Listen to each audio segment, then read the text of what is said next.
I want to introduce our panelists. We have an amazing panel. Brian Witkow is the CEO and co-founder of the Tenant Group. His expertise is repping law, accounting, finance, architectural, engineering, and other professional firms to find office space around Los Angeles County. Before starting Tenant Group, Brian had closed transactions totaling more than 1 million square feet. He reps several companies in the purchase of their office buildings. I think in addition to, this is fun, I found this on your LinkedIn, in addition to his real estate practice, Brian is an on-call firefighter with the LA County Fire Department and is a certified EMT. Next to him we have Owen Folletti, who's a senior executive director at LA Realty Partners, a force on the west side. In 15 years in commercial real estate, Owen has closed over 600 leases, is that right? And sales and transactions, of course. He's heavily entrenched in LA's tech ecosystem these days. His portfolio of work has included advising big-time firms like Facebook, Lyft, and Space, which are becoming bigger and bigger players in that market. Next in, we have the one and only Jay Lux, who everyone, I'm sure, is familiar with the name. Jay is vice chairman at Newark Knight Frank's West LA office, and obviously he's a national and even international player in the retail space, mostly focused, I guess, on high-end fashion and luxury brands, as well as the entertainment industry. And you've heard names like Louis Vuitton and Fred Siegel and Italy associated with Jay's deals in the past. He reps landlords not just here in LA, but also in New York and other major markets kind of around the world in some cases, right? So just to mention one more thing about him. So, he's been involved in some of these big deals that we're going to talk about, including this recent one on Rodeo Drive, apparently. I know you're not allowed to talk about that, but it's been reported that you were involved in that very important deal on Rodeo Drive for $250 million to Bernard Arnault, which is interesting. And of course, most importantly, Jay moved to LA originally in 1995 to be an extra in Melrose Place. Isn't that right? That's amazing. I encourage everyone to read my colleague Natalie Hoberman's story about brokers and their previous acting careers. It's a good read. That'll be an hour. I could tell you the whole story and we'll be done. Right. We could just do a panel on that.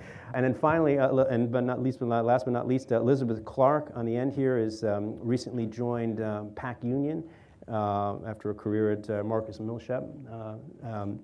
And she works with buyers and sellers of retail, office, and industrial and multifamily real estate. She reps small investors and private equity firms, owner users, institutional investors, asset requirements in the 5 to 20 million range, right? And in 2016, she ranked among the top 5 commercial brokers in LA with, I think it was 35 transactions. Is that right? Okay. And you were also among the Real Estate Forum's 50 under 40 in 2016. And you're a graduate of University of Wisconsin. I'm a Midwest person too, from Chicago, so welcome.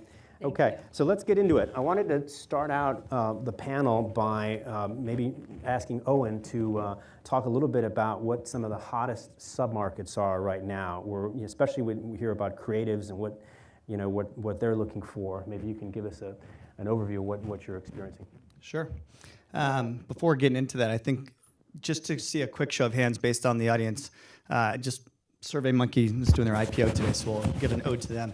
How many people in the audience pick up their cell phone before their feet even touch the ground when they wake up in the morning? Okay, so what's interesting and how that ties into your question in tech is that Accenture did a study on that and found that 65% of folks pick up their phone before their feet hit the ground last year. And I think based on this data set, the 2018 version is going to be like 75%. So the preponderance of tech and being here in LA and mobile and SaaS and marketplace and all these terms that are driving what areas are really hitting and what areas are hot and what's considered kind of flavor of the month. So I think right now it's just such an interesting time because our wealthiest Angelino, Patrick Soon-Chung, would call this the fourth industrial revolution. And with having all this mainstream of AI and cryptocurrency, Bitcoin you read about every day, blockchain, health tech, all that. That's all driving. And what's fun about being in Angelino and being in Los Angeles right now is that that's driving where the hot areas are. And LA has a piece of all of that and all these different niches and verticals. And so I think the hot areas that we're starting to see really start to take a lead as Santa Monica's continuing to reign supreme for a lot of technology companies. You're seeing of West LA and this market that Hollywood has boomed. It's 2.3 million feet in 2010, and that market became 5.3 million feet since then. So when you think about the amount of traction that market's gotten, has been tremendous. Culver City, you're constantly hearing and reading about, and there's tons of new development to validate that. So I think between trends, technology, being here in LA and Century City, those are great markets. And I guess since we're here in Century City, we should just give the stats on it. It's 10.2 million feet, 6% vacancy. And when you say what's hot, they have 325,000 feet of absorption just this year, which is huge and almost never been higher. And there's only 12 full floors available, where a year ago you might have said 20, and 2 or 3 years ago maybe 30 or 40. So those are some hot areas. Wow. One thing you didn't mention, it's interesting, I know that it's a much smaller number overall, but is Playa Vista. And a lot of people here see in the news, sort of deal after deal, some of them involving yourself, involving companies like Facebook and others. Reportedly. Reportedly, yes. Sorry. Reportedly. Playa Vista was red hot right when it came on the market, and all the new development a few years ago in 13, 14, 15 hit. We had a lot of success on a campus there for Playa Jefferson, and that is where Facebook moved in, along with Omnicom and that. But it's actually gotten a little bit sleepy on tenant demand for the last 12 to 18 months, and those on the office side would probably see that. You'd see the stats would show that. But it's going to all of a sudden be on the radar, and you're going to read about massive stories, and maybe Real Deal is going to be covering some of those. There's over 400,000 feet of deals and leases or proposals in Playa. So when that vacancy changes 8% just from a few of these deals, that's going to all of a sudden get Playa back on the radar in a main way. These are deals that are currently in discussion or have already been pre-announced? Nothing's official on any of those 400,000. Some are in legal, some are in LOI stage. And do they involve major tech companies from Silicon Valley? Some do. Some do. Okay. And what about Google's Spruce Goose and that everyone's awaiting that in the fall? Is that going to have an impact or any sort of a tail end effect on the marketplace in that area? The fact that they're opening up all that space and there's going to be a lot of sort of just publicity about that and what they're doing there and what they're making there and all that. Google's definitely got the buzz, right? In Playa Vista, when they bought their 12 acres in December of 14, that was a major land grab and a major play. And you're seeing that kind of move in Silicon Valley, and a lot of big users are saying, we need to make sure we have room for growth. So absolutely, they are making big plays on YouTube, and there are rumors out there about their current requirement looking in West LA that could basically almost fill this entire building. So they're definitely going to be on the mainstream, and I'm sure we're going to be reading about some big deals in the future. What is it? What can LA learn maybe about what others are trying elsewhere when it comes to this tech sector? Is there anything that comes to mind about? I'll keep it brief on that. Two nodes would be just looking at San Francisco for the metro component. Everyone in San Francisco, a lot of people use the BART, and just the Expo line now in LA is becoming more and more used. So they took good notes, and real estate and tenants realized that's a big benefit to being close to that. And then also we followed suit with kind of having a trial program, and at least in Santa Monica and LA, following San Francisco, saying, wait a minute, we can't have 12 scooter companies operating in one market. So I think it's been smart for companies to say, let's try and get in. There's a bidding process, there's a trial process, and so all of them are doing about a 12 to 18 month trial program for their scooters. So now you'll see in Santa Monica, that started last week, there's only 4 operators.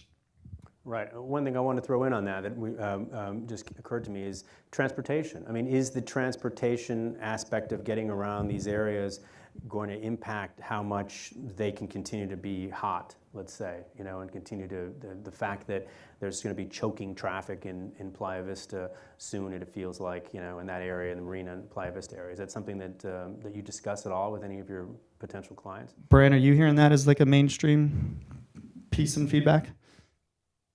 No, I'm not really hearing that. The transportation, I think, is a big issue, obviously, here in LA. And as far as it clogging or creating more of a problem, I don't think that that's going to be an issue. But there's really only one artery in Playa Vista, which is Jefferson Boulevard. So as that community goes from 6,000 to 10,000 to 16,000, and these new deals, once these deals are announced, that's going to backfill another 1,500 people working there. traffic will continue to be more mainstream, and there's only few paths of travel to kind of get around Jefferson Boulevard. Yeah, it does seem like it's going to get bad. It's already bad in Marina and Scooters. Scooters, is that the answer? It's all about scooters. Yeah. So Brian, I wanted to turn to you and talk a little bit about workplace adaptations. We hear a lot about what's happening, right, with adaptive reuse and all the things that the creative office companies are doing and so forth. What is it that you're seeing in the marketplace that you think is important to convey? Well, I think the tenants are calling me and interested, obviously, in this creative office space, and that's been going on for a number of years. Owen's a very interested in that, or has a lot of experience in that.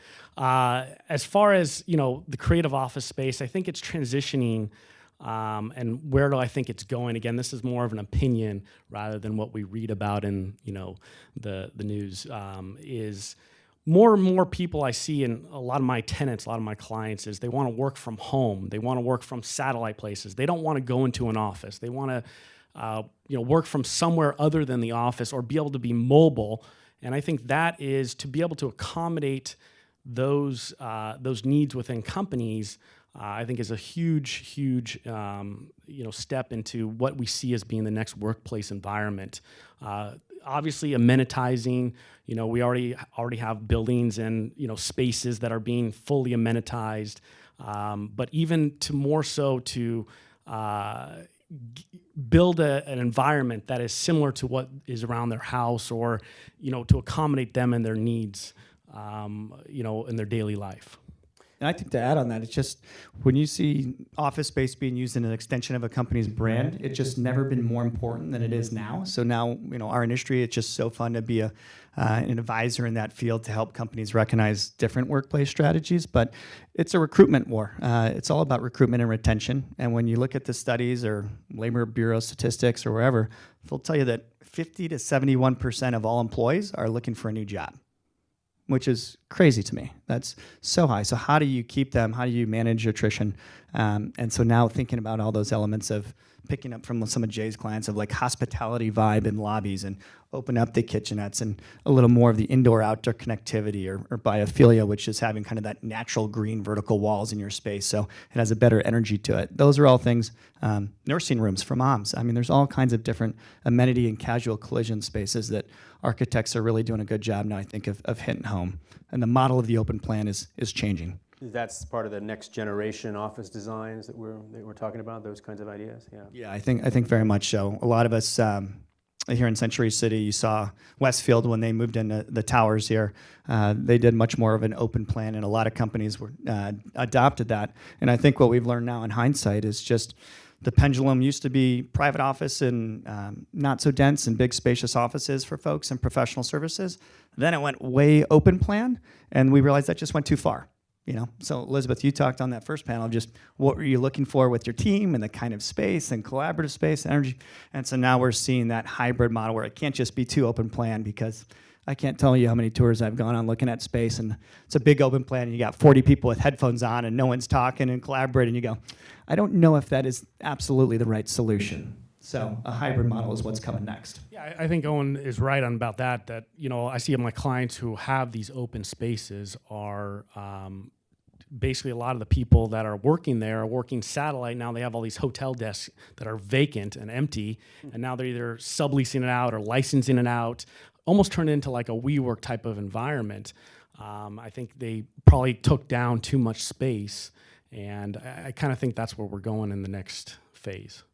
And what do you when you just Owen and both you guys, maybe Elizabeth, what is this sort of tension though over these adaptations? Is it possible these companies are going too far too fast with the new concepts, and they're going to get stuck with a lot of vacant space, or is there just a hunger and a thirst that anything and everything can be tried at this time? Is it a moment of intense experimentation in a sense, or customization? I think one perspective I'm seeing is just the importance of the leadership to be really transparent and communicate well within their organization, to really know what are those drivers and what do their team want, and then incorporate that into the design. So I think that's extremely important. You call that the discovery stage for a lot of searches. Sometimes searches get rushed, and sometimes it's the client that wants to rush and go to market. And when you can kind of hit the brakes and let them kind of go through a little bit better of a 360, I think usually they end up with a much better outcome on matching a space that helps define and accentuate their brand and drive energy and culture.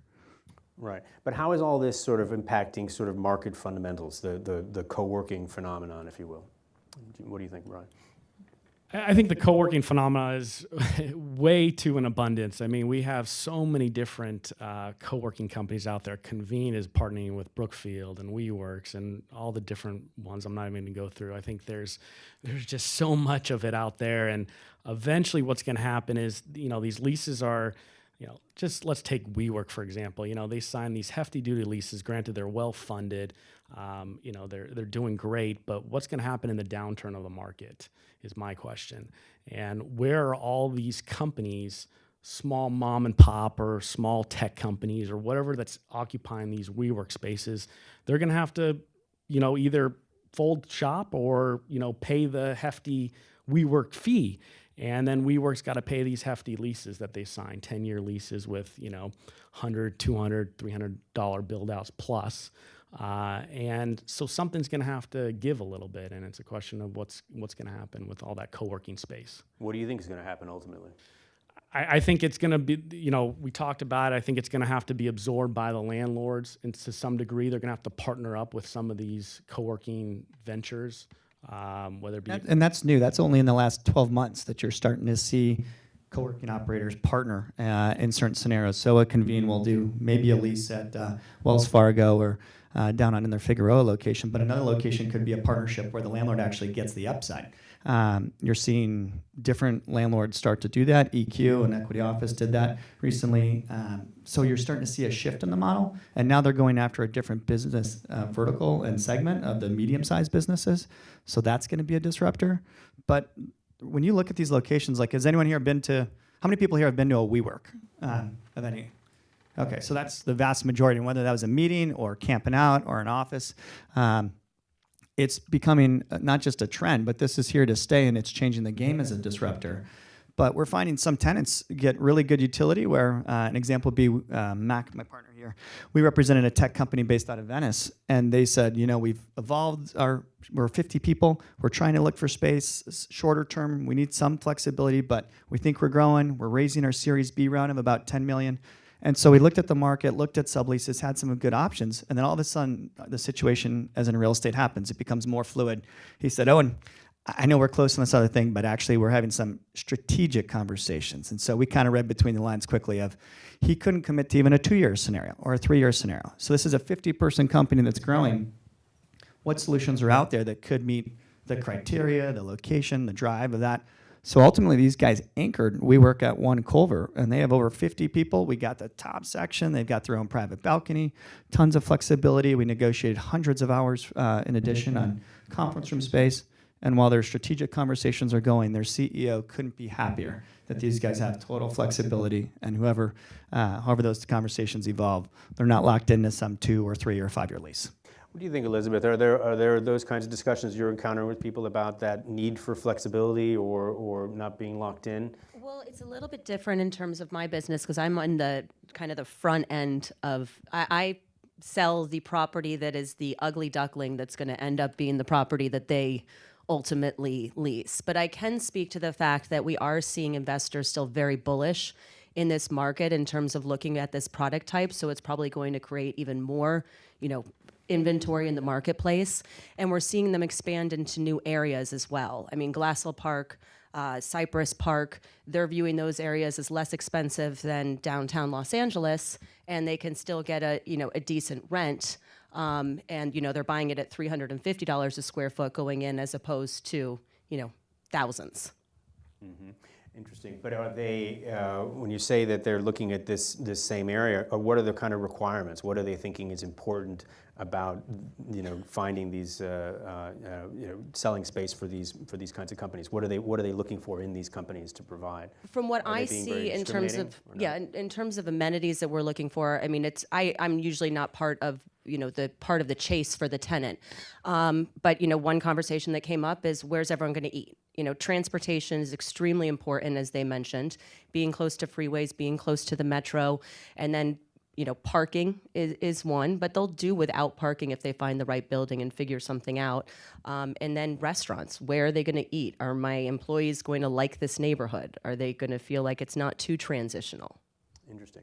So we talk about, Elizabeth, about people bandy this whole term about a lot and think about it a lot. The retail apocalypse. It's a national issue. It's a national discussion.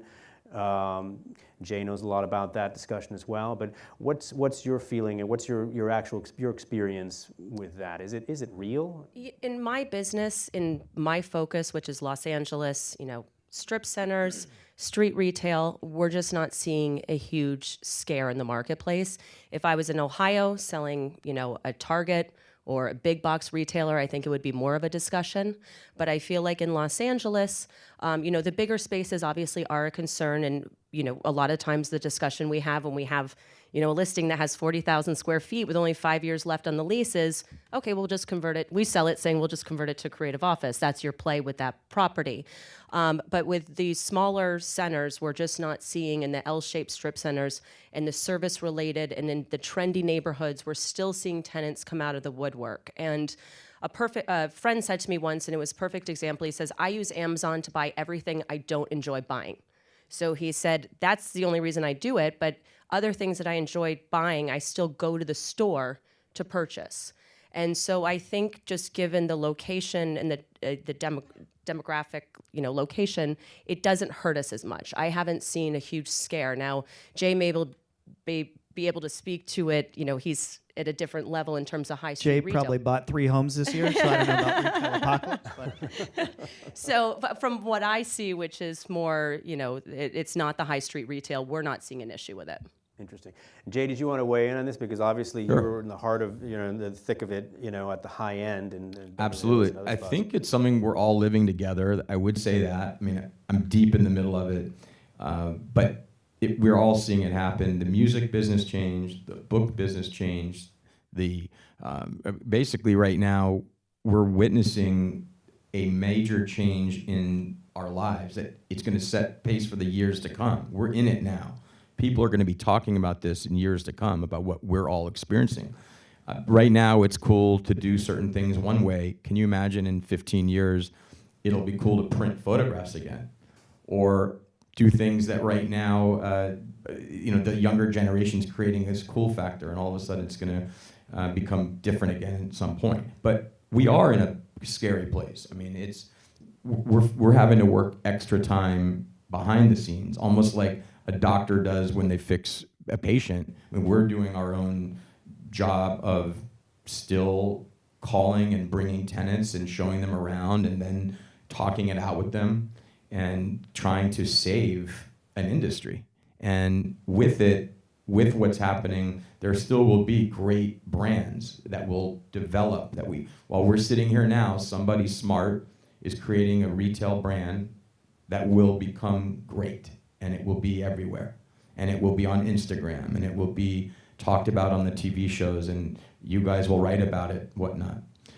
So that's still going to happen, but we're in a different place. The Amazon story is real, and online is real, and it is changing our business without a doubt. Can you maybe expand on that a little bit more about what you're seeing, on the west side, in the heart of sort of Beverly Hills and those high-end neighborhoods, and with respect to this? I mean, are you seeing, it doesn't sound like you have a fall off in your personal business, but what's the impact that you're really seeing? Well, by the way, and I know we joke and say that I'm in high end, but my personal business is affected if I don't figure out with my team, my amazing team that's sitting here, if we don't figure out how to make up for it, it is affected. And maybe we're doing more office leases than we used to. Maybe we're doing more sales than we used to. We're doing everything we can to keep our own business going, because it's definitely affected. But we're finding other things to do with that. We're still doing our retail as much as we could possibly doing it, but we're also doing office leasing, and we're also selling. We're just trying to do more. But on the retail side, how much has your bottom line been affected in percentage terms? Can you share? Well, I would say, I don't know about my own bottom line because of what I'm doing to make up for it, but our core business of doing retail leasing is changed in terms of just less of it. We still have tenants looking, we're still getting small and big deals done, but there are less of them happening. And I would also add that the mall versus the street, I mean, as a broker, it's always been kind of a competition. The malls have their relationships with the brands. The brokers are kind of kept on the side. The malls have been a lot more friendly lately with us, I mean, offering fees and whatnot. So that's good. But we really focus on streets, like as if we're the landlord of the street. We look at it like it's our own monopoly board and try to figure out who should go where. It's all a bunch of different landlords.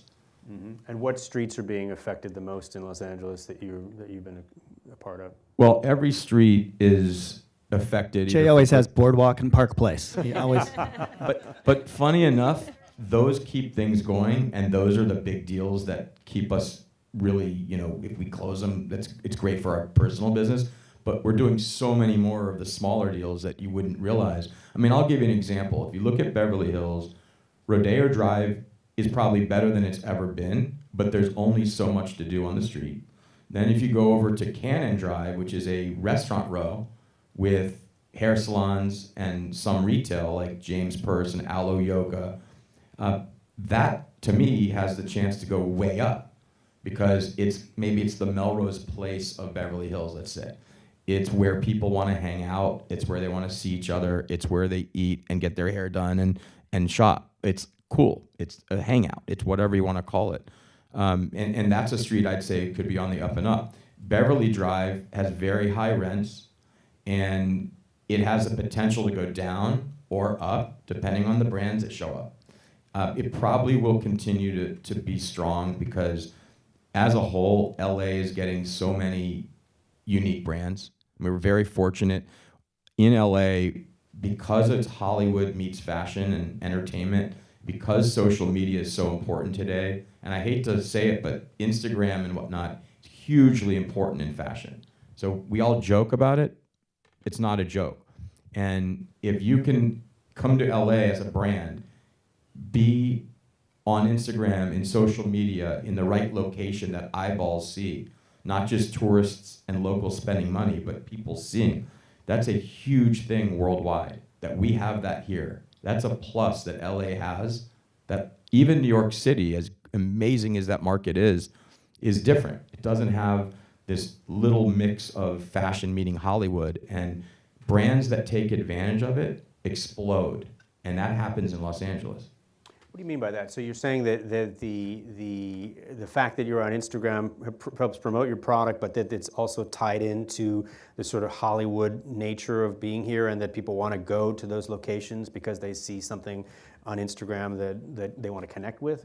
It's a combination of things, but let's use a fashion show as an example. If there's a major brand, we don't have to even say the name, you name it, it's on Rodeo or it's on Melrose, and they have a show and it's widely talked about with comments or likes, or there's so many followers. In today's world, it's such an important influencer audience that takes retail to another level. And it happens in all the big cities. I mean, there are fashion shows and there are people doing what they do. And then there's small towns across the United States and the world where people are just focusing and spending a lot of time looking at celebrities and fashion and what goes on. They're just as important as the big cities. I mean, it's a combination of things. But if a brand taps into social media, they can launch themselves to another stratosphere if they do it right. Interesting. I think Jay just wanted another 100 followers. That's why. I was curious, Jay, were you surprised when, say, a product that a lot of people here might know is that Sears building in Santa Monica? 302 Mark is kind of the new branding of it. Since that was 100,000 feet, they originally were trying to do a food hall is what I was hearing, and going retailer, probably going food for half, and then 50 or 60 of office up above. And then when Invesco came on board, it looked like it just, it's full-blown office, and our firm's leasing that. But were you surprised at that shift, or is that just because office rents now have surpassed retail in certain markets? It's just the path forward. I mean, it's a great question.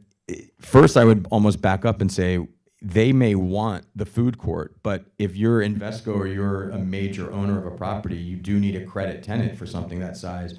Are you going to get like an Eataly that can take this 50, 60,000 foot space that it has the ability to either give a great security deposit or have a great financial statement behind them. A food court is a bunch of smaller tenants, let's say. So I'm not the expert on that property or on their portfolio, but it's certainly an important factor.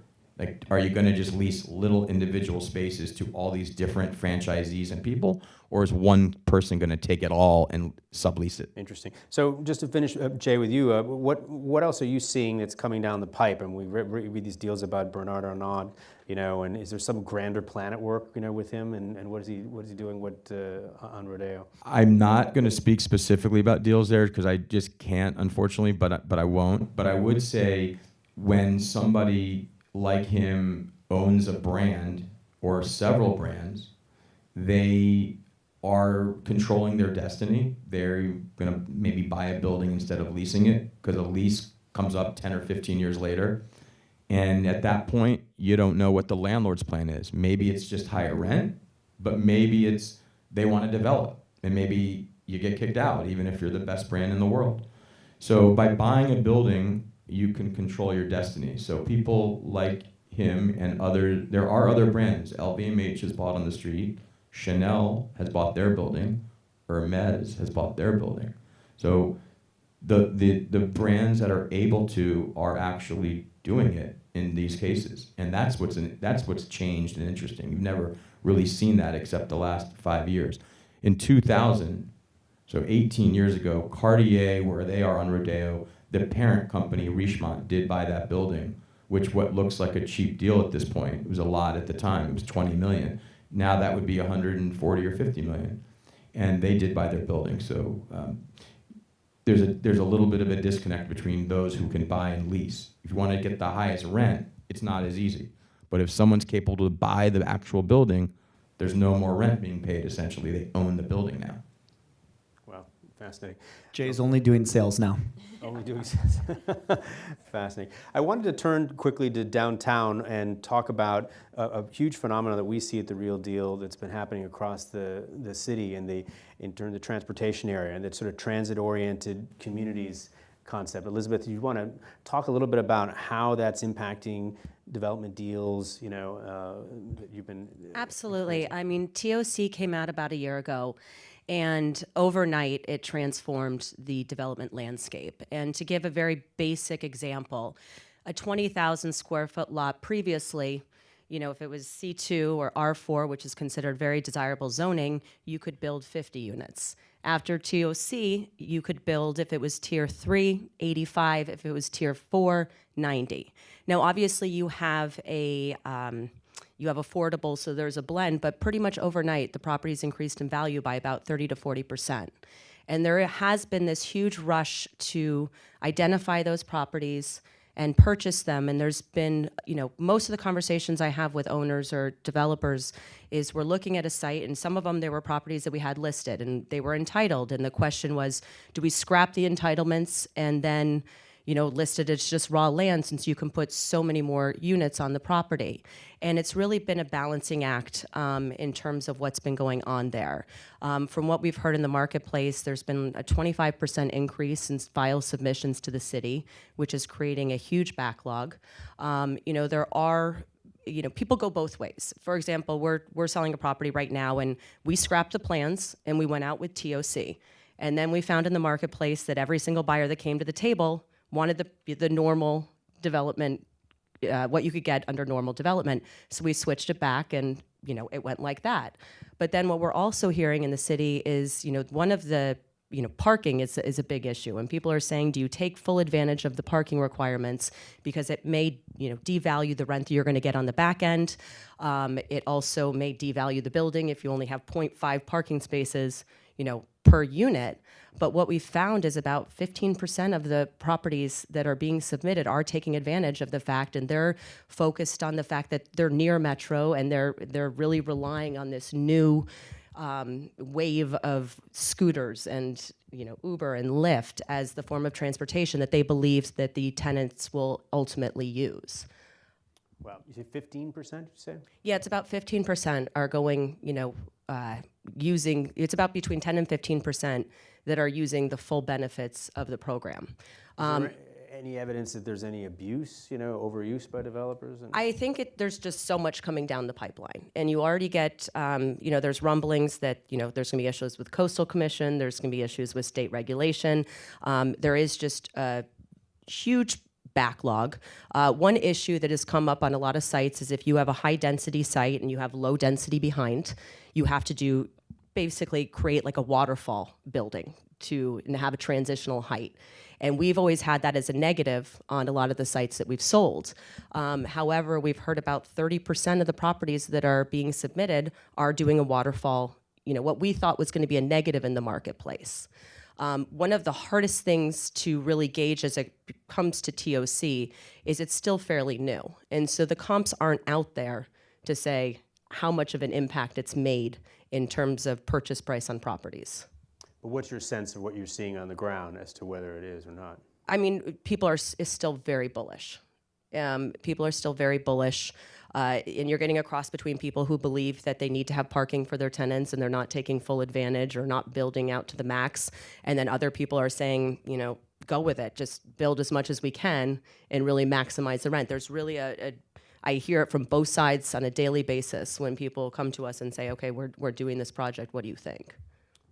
Interesting. I wanted to swing back to the tech economy. We talk about Silicon Beach, and it's a big buzzword. It's a big focus, and obviously there's a lot of interest in understanding what's happening there because it's just so ever changing. What is it in terms of the office explosion in tech? What are you seeing, Owen, about how are LA and Silicon Beach performing in this overall sort of tech ecosystem? Well, we're certainly getting our fair share. LA is on the up and up, so it's an early stage. It's a very exciting kind of transformation. I think if you talk to a lot of office brokers and said, have you done any deals in tech now? A lot of them would probably raise their hand on the office space side. But if you said that 5 years ago, 10% might say that. And so I think venture capital is being a big piece of it, kind of the follow the money.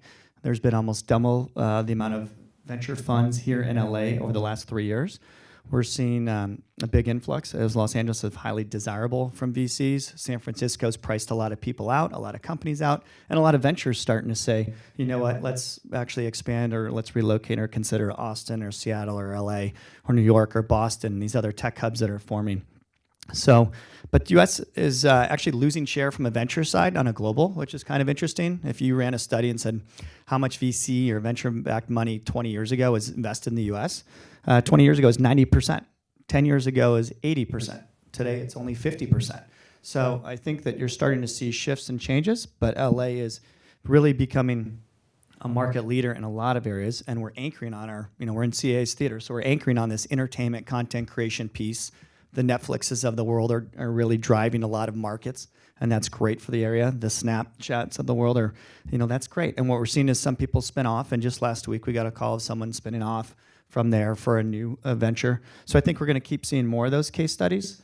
And with AR, VR, crypto, I've done 4 crypto or blockchain office leases just this year. Again, a year ago, I would have said none. So I think that the venture side is really getting strong, and it's really, really exciting. We're still in early innings on this, and with esports and some of these other genres and verticals, we got a long runway to go. How did you pull off those blockchain deals exactly? I mean, what did you do? You want me to explain it? Put everyone to sleep. Decentralized ledger as we have different strategic relationships, and now we're seeing more folks get excited about that space. We're seeing more venture think that this is going to be an anchor for a lot of different ways. And in real estate, I mean, I think smart contracts is something we're all going to see more. It's still pretty funny that there's a lot of landlords out there, and maybe Elizabeth, you tell me how many contracts do you DocuSign versus you still need to print 3 copies, have them sign it, and how many just don't get the even electronic signing, right? That's every contract. Right. So I think that's going to change, and there's a lot more efficiencies, and there's ways to optimize getting a transaction done, speed of getting it done, and so that'll impact our business specifically, right? But what's the challenge? If you want to just quick maybe spit off, what are the challenges in keeping it going, or the limitations that LA may have? It's not a perfect market. There's a lot of regulation. Well, labor pool is one. So we have huge talent and tons of universities that anchor, and that's what's been so exciting. But we're at a 4.4% vacancy or 4%, and when you're at that level, there's more job opportunities for engineers than there really are good placements on. So a lot of recruiters are having a hard time filling and getting quality candidates for these growing hyper growth, hockey stick growth companies, because they're trying to find talent that is really hard to find. So now you're going to see pickup in other pockets that are adjacent to those core areas, because it's a huge talent war. So I think that's one piece. And so the more and more folks that get into technology and get into a lot of these different increasing interest verticals, we're going to keep doing really well. Interesting. Brian, did you want to add anything on that on the leasing side? No, I think Owen hit it right on the spot. He's pretty well knowledgeable. But as far as the millennials are really what I'm seeing as going into that tech side industry, and those are the ones that are coming out of school and are really. I would love to say that they're getting into real estate, but they're actually more wanting to get into the tech side, and so that's been what's going on right now, as what I'm seeing. Excellent. All right. And with that, I think I want to open it up to questions for the panelists. Anybody in the audience have some questions for these panelists? The question was, do you see the high tech migrating to downtown? That's a very good question. Excellent. On my side, it'll be interesting everyone's perspective. We've seen a few of those case studies for downtown. The Arts District is where a lot of those folks would start to look. A few years ago was pretty soft, and people were making some big bets, but you weren't getting those data points of that actually happening. And so now every landlord in downtown or in the Arts District is very excited that they have 3 major ones. So when you have Warner moving in shortly and they're 250 into the Ford factory, when the Coca-Cola building's getting leased and you have Honey coming in, when you have Spotify taking 110,000 feet at Mateo, those will start to move the needle now, and that'll start to give people the proof points they need to say, okay, look, these guys are going in. And a lot of those buildings are really have a lot of things that high tech wants. We moved a $10+ billion company that everyone knows and has the app, and into downtown in the Arts District. And those guys loved it because they got this beautiful 1924 building, brick, bow truss, and it just spoke to the culture, so they could make it a really high-tech facility, but it had so much rich history to it that they loved it. So I think downtown's starting to evolve. It's evolving in a longer story than what folks thought. Some are starting to look in the high-rise and the creative vertical campuses is kind of a term. But I think right now, West LA is still proven to be king. Anyone else? We can pass the microphone. Great question, and I think for restaurants, the answer is yes. That I've heard of some going there. I've toured some properties there, and I've had some interested. I had a really great tenant, Medeo, the restaurant, who had a bakery, and we looked very carefully at West Adams, and then ended up going into in Culver City. What is it? Platform. Thank you. We took a little corner at Platform for a bakery. But the answer is yes, and there are 1 or 2 landlords over there accumulating a lot of space, and I think they're doing it quietly, but it's going to end up looking like an overnight thing at some point and be really interesting. What was your other question? Oh, the next area, yeah. That part, we will take money for, no, I'm just kidding. We're working on that. Exclusives. Let's just get exclusives. Elizabeth, are you selling and seeing a big demand? Yeah, I was We are actually too. going to say we've closed a couple of assets on West Adams, and I know the end users are both creative office and restaurants, and I think that's probably all we're allowed to say about it. But yeah, there's definitely restaurants going into that market. When Apple took 5500 Jefferson and that happened, and now with Carmel Partners and Ivy Station's gotten some, they're getting some looks from some big users. There's big plans from some of those major Fangum companies. So I think that pocket, if you're investing in it, there's a lot of people really hungry. It's still pretty early, but pricing is very dramatic from even just a year or 2 ago, but it's still got a long runway, I think. Yeah, it's one of the hottest markets, and the cat's out of the bag on that one, I would say. I think what you're seeing on Montana is representative in a lot of areas cross country, maybe in the world. Robertson Boulevard had it, and it's finally coming back a bit, which we could talk about for another hour. But the Montana Avenue story probably is because rents were at one point too high. I think landlords will do the right deal right now. For retail, that's really where I'm seeing that. For a restaurant, if you can do a restaurant by code, you can't just throw a restaurant in any space. It would be very easy to get a restaurant deal done on Montana or anywhere. Restaurants are hot. They can go anywhere. It's just a matter of the city allowing it. So that's kind of the only reason why you don't even see more restaurants. But you're going to see, there's no law that says every space on every street needs to be filled. There's a lot of different businesses out there, and a lot of small stores and big ones and different sizes and whatnot, different rents, different landlords. If you put one store in 1,200 feet next to another in 1,200 feet and you watched their success, one could fail and one could do incredibly well and do $10 million a year. That's a big number, I'm just making it up. But they could do 3 or 4 million a year, and the other one could do 300,000 or 400,000. Everyone has their own idea, and everyone's success and these brands' successes are interpreted differently by society. But there will be vacancy on streets. It's just a matter of catching the coolest and best new brands to keep the streets still alive and flowing. Because we had a very big scare on Robertson Boulevard that an entire street could go away. And the restaurant opened, Blue Bottle Coffee opened, we're doing a sushi restaurant. James Purse is doing a furnishings furniture store where Ralph Lauren was across the street in 11,000 feet. A fitness studio is going to go in. All of a sudden, that block of Robertson is going to be interesting again, but it took 10 years. What was the scare in Robertson? What happened? What was the? Well, it just shows what can really happen. It's a combination. I would say in 2008, that was a little bit pre the social media side of things and the Amazon story, but we did have on September 3rd, 2008, a crash, which took years for retailers to come back and start doing deals. I mean, 2012 was our first year, 4 years later, where we felt a flow and in 1 or 2 cases, multiple offers. Just before September 2008 happened, we had on the corner of Robertson and where All Saints is now, we had 4 offers. One was from Tiffany, one was from All Saints, one was from the next one. September happened, they were all out. And New Line Cinema was on the street, they left. There was a writer's strike. There was a couple, and then the rents were $300 a foot per annum or $25 per month. And now you can get a deal at $6 to $8 per month. So that street just changed.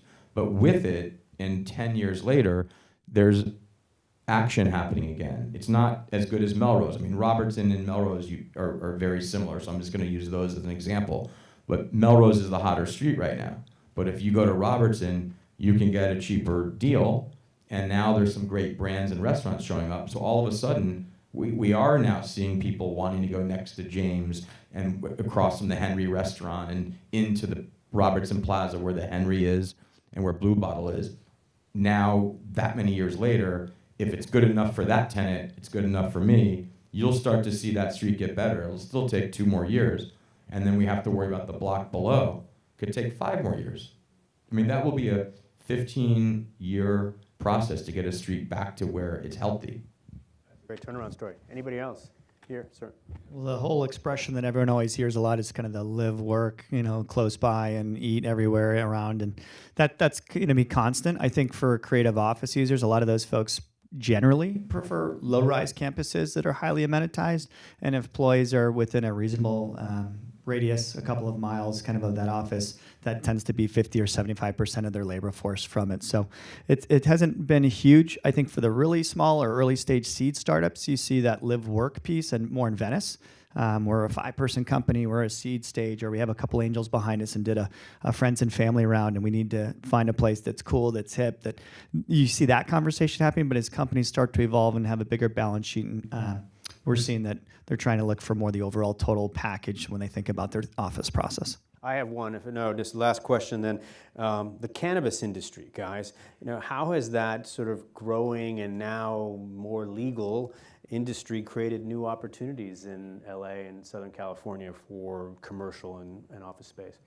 Do you want to take that on, Brian? I would say I get, as I mentioned to you, I get about 3 to 5 calls a day on cannabis deals, and I'd say majority of them are 18-year-old kids who are who smoke pot, who want to open up a dispensary, and so it's created quite a bit of a problem, I'd say, within the city. They have these certain blue zones areas and certain areas. San Pedro is Long Beach. Is a big area. But I would say, they need to be backed by a certain amount of money. whether it be VC money or investment money, to really do a proper operation. And I'm seeing very few of these actual deals that are actually panning out to be something. Right. But are you, Elizabeth, are you pursuing them nevertheless? Are you sort of actively, like in your office, you guys trying to? No, we're not pursuing it, but we have done a couple of, I think we did 2 in terms of sales last year. And it reset the comp in the area. It was in the blue zone. We had sold the building the year before for $1,350,000. And then a year later, we sold it for $2,350,000. And that set the comp for that area, but it had a dramatic impact on the value. The buyers are very flaky, though, and you do get the people. I mean, we sold one building, we couldn't even give the property away because it was next to a seedy motel, and we sold it to a group that was going to do marijuana. And, they're waking up at 2 o'clock in the afternoon. I'm getting texts at 4 in the morning. So, it's an interesting dynamic, and you do need to have the more sophisticated person behind them, or they can flake out on the deal, and it can be more challenging and frustrating. Right. I would like to add, though, I have dealt with a few of the sophisticated ones recently. And 2 years ago, if I got a call saying this is what the business they were in, it felt like 10 years ago when Pinkberry became big, and then Redberry and Blueberry and Blackberry. It was like everyone was calling with the same concept. But if you really look at the private equity type or wealthy individuals that are backing the cannabis industry businesses that are actually calling, looking for spaces in what we call the green zone, kind of, let's say it's West Hollywood, where there's only a few places you can go. But it's unreal to think how sophisticated it is and how strong the backers are. And we've also watched on a few of our deals where we were asking on one, and Matt, there's a broker here, Matt Solomon, who I just did a deal with. His client is one of the examples of the very strong client who paid more per foot. Let's just use double as an example. We were asking X and they paid double. But they're going to go out and kill it and make a lot more where it won't matter they paid double. My client who owns the building wouldn't talk to them at first, and neither would I. And next thing you know, we all Meet at coffee shops and hang out, and then you get to. I mean, it's a real business. That's kind of what I'm seeing. It's a real business, and it's something we shouldn't, turn our heads to. It's not something that I personally focus on, but because I'm on the landlord side of a few of them, I've been a part of them and watched them happen. And we've seen a few of those. We don't get 3 to 5 calls a day, and I'm okay with that. What we've seen is that the VC backed or some of the hedge funds, you guys have watched probably Tilray and watched them in the news all of a sudden get these massive multi-billion-dollar functions. I was involved and talked to Adam Bierman on the MedMen deal. So it's fun to see some of these LA-based companies or companies that have ops that are multi-billion-dollar valuations, even though they had to go public on the Canadian Stock Exchange. I think if they're here in this market, we're rooting for them. So it's going to be an evolving ecosphere. It's not bongs in the front window. It's like Sephora with packages, and you can have this level and this, color and whatnot. So it's a whole different Is that your gift box you give to all your clients when they're done? no comment. Okay, on the bongs quote, we'll conclude. But thank you so much. Thanks to the panelists. Give a hand to the panelists, please.